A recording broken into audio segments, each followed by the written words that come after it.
Blood dripped slowly onto the concrete floor of cell block D. The prison was eerily quiet, too quiet for a place that usually echoed with shouts, metal doors slamming, and guards' boots stomping on the ground. Officer Daniel Harris stood frozen, his flashlight trembling in his hand.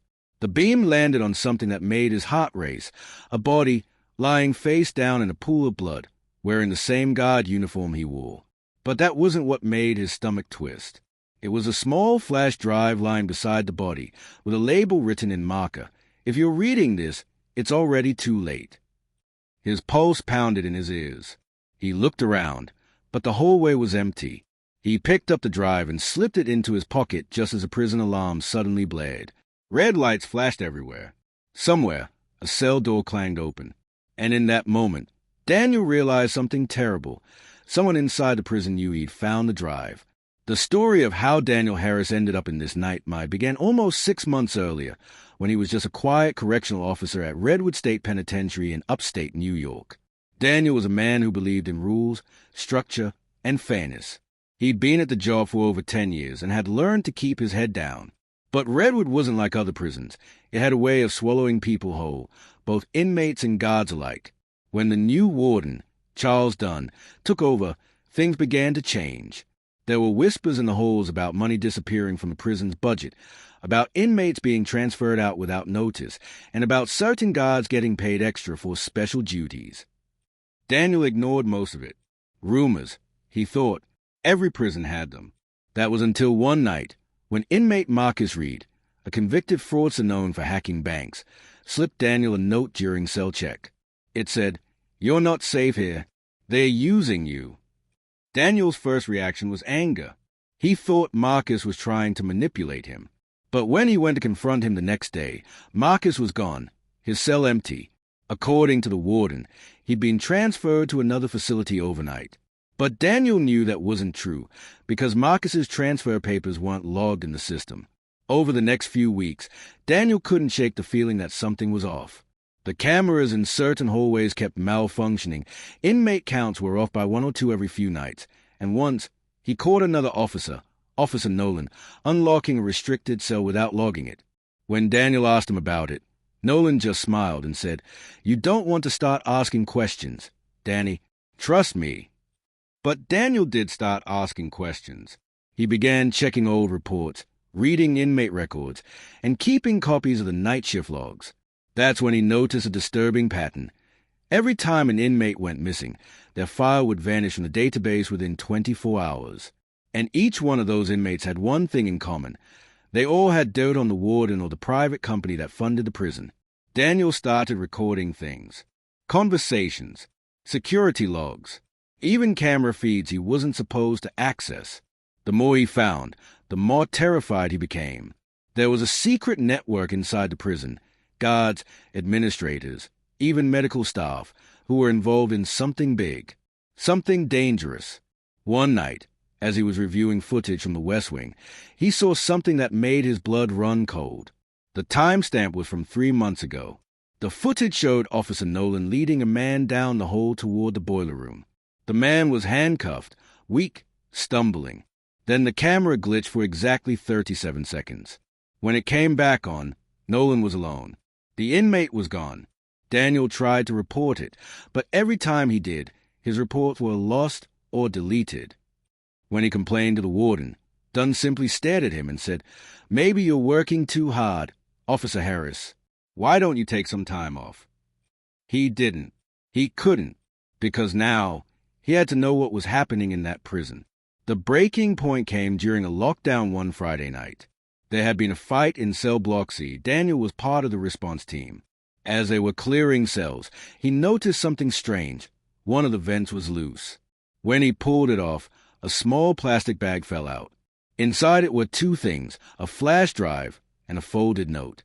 The note said, "Don't trust anyone. Watch cell block D after midnight." That was the same flash drive he found beside the body months later. That night, Daniel stayed behind after his shift. He hid in the control room and watched the cameras. At exactly 12:03 a.m., he saw 3 guards walk into cell block D with someone in handcuffs. The cameras went dark for 10 minutes.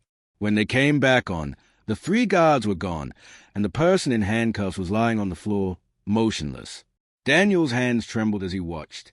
What were they doing? Who were they hiding? He decided he needed proof. So he took the flash drive home, plugged it into his computer, and waited for it to load. There were dozens of video files, each labeled with a date. The earliest was from 15 years ago. The first file showed something he couldn't believe. It was a warden, the same warden who had retired 10 years earlier, handing over cash to a man in a dark suit. The location? Redwood's basement, the same area now sealed off for construction. The files that followed showed secret inmate transfers, nighttime meetings, and a series of disappearances that went back more than a decade. But it was the last file that shook Daniel the most. It was dated 2 weeks before the note from Marcus Reed. The video showed Marcus talking directly to the camera, saying, "If you're watching this, that means they found me.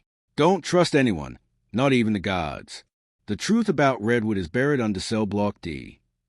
And then the door behind Marcus opened. Someone walked in, a tall man in a black uniform. Marcus turned, startled. The man's face came into view. It was Warden Charles Dunn. Daniel slammed his laptop shut, his heart racing. He knew now that Marcus hadn't been transferred. He'd been silenced, and the warden was hiding something big, beneath the prison itself. The next day, Daniel went to work like nothing happened, but he could feel the eyes on him. The other guard stopped talking when he walked by. His locker had been opened. His desk drawer had been moved. That night, as he was leaving, he found a note tucked under his windshield wiper. It said, "We know what you took." His phone rang that same second. A voice on the other end said, "If you want to live, bring the drive back. Tonight." Daniel froze. He looked around the dark parking lot. A pair of headlights turned on in the distance. He didn't hang up. He just whispered, "Who are you?" The voice replied, coldly, "The last person who tried to expose us didn't make it out of Redwood alive." The line went dead, and as Daniel looked toward the prison, the alarms began to blare again. Something was happening inside, something big. He didn't know it yet, but what he was about to find out would uncover a secret that had been buried in Redwood for 15 years. The alarm blared through the night as Daniel Harris ran back toward the main gate of Redwood State Penitentiary. Red lights flashed against the dark sky, sirens echoing off the concrete walls. He could see other guards rushing in, shouting orders, some holding flashlights, others gripping their radios. The scene was chaos. But Daniel's mind was on one thing, the flash drive in his pocket. He flashed his badge at the gate, his heart pounding as the officer on duty hesitated to let him through. "I thought your shift was over," the man said, eyes narrowing. Daniel forced a smile. "I forgot something in the control room." The officer frowned but pressed a button, and the gate slid open with a loud metallic groan. Inside, the halls were filled with confusion. Inmates were yelling from their cells, banging on doors, demanding to know what was happening. Daniel kept his head down, walking fast but not too fast. He could feel eyes on him, the weight of suspicion hanging heavy in the air. He knew someone inside was watching him, someone who knew he had the drive. He passed by Officer Nolan near cell block C. Nolan's eyes locked on his for just a moment. There was no greeting, no expression, just a silent warning. Nolan had always been calm, but now there was something cold and dangerous in his stare. Daniel turned down the next hallway, trying not to look back. He reached the control room and found it empty. The monitors flickered, showing camera feed from all over the prison. Then one of the screens caught his attention. Cell block D, the same block where he'd found the body in the drive. The camera was shaking slightly, like it was being tampered with. Then it went dark. A voice came from behind him. "You shouldn't be here, Harris." Daniel spun around to see Warden Charles Dunn standing in the doorway, his suit slightly wrinkled, his tie loosened, but his face calm, too calm. "So," Daniel stammered, "what's going on? What happened?" The warden stepped closer, his shoes clicking softly against the tile. "You tell me," he said, "because according to our logs, you were the last person seen near cell block D before the alarms went off. And now a guard is missing." Daniel felt his chest tighten. I just found something there earlier. A body. I called it in." Dunn tilted his head, pretending to think. A body? Huh? Funny. We didn't find one. Daniel froze. What do you mean? The warden's eyes glinted in the flashing red light. I mean, he said softly, that you're starting to imagine things. Maybe you've been overworked. Maybe it's time you take that leave I suggested. Daniel knew at that moment the warden was lying. He knew too much. And the warden knew he knew. Sir, with all due respect, Daniel said, voice trembling, I think something's going on here. There are missing inmates, unrecorded transfers. Dunn held up his hand. Stop. His voice was low, steady, and dangerous. You think you're the first one to notice? You think you've uncovered some big mystery?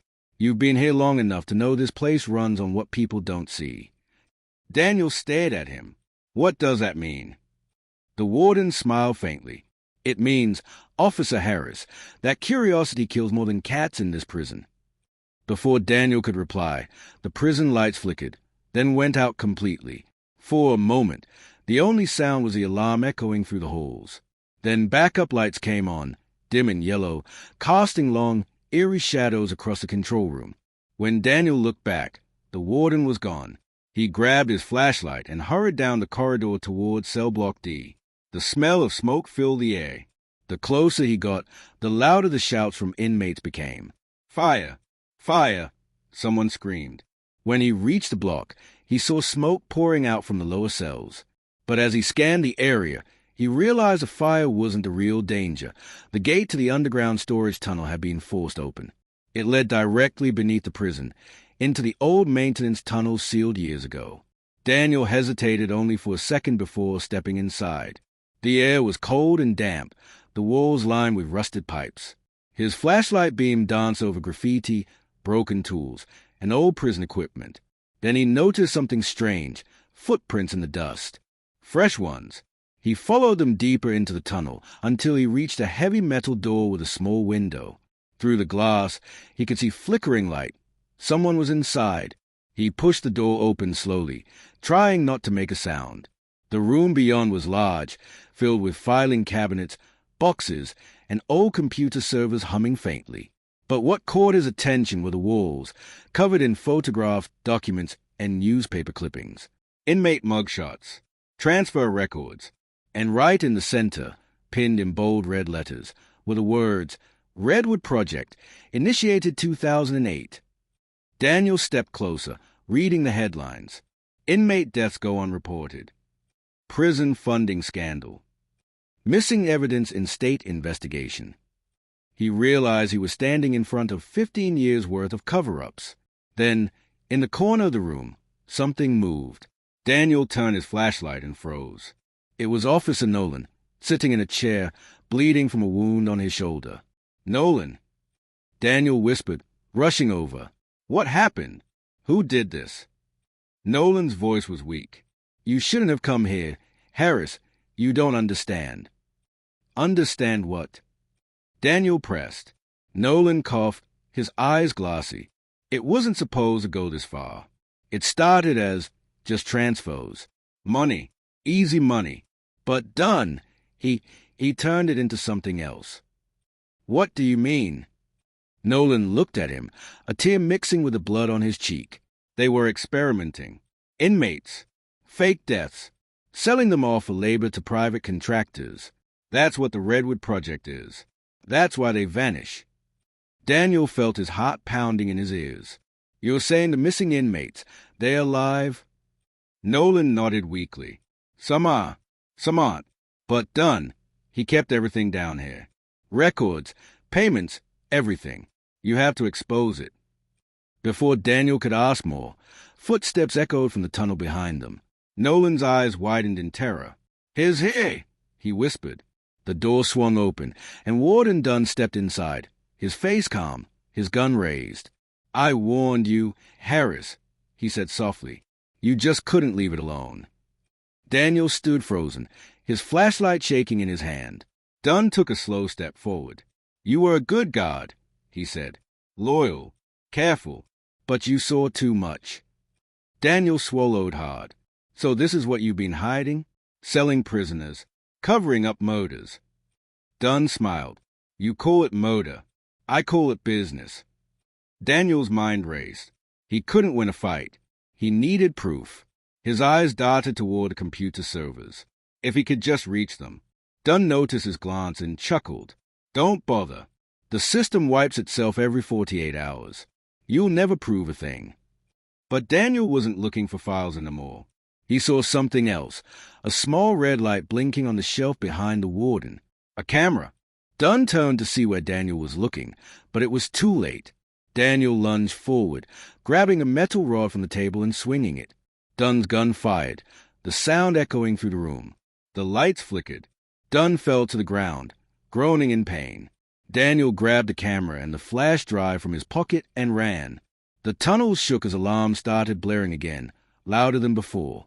He reached the surface, gasping for breath, his shirt soaked with sweat and blood. Guards were running everywhere, shouting.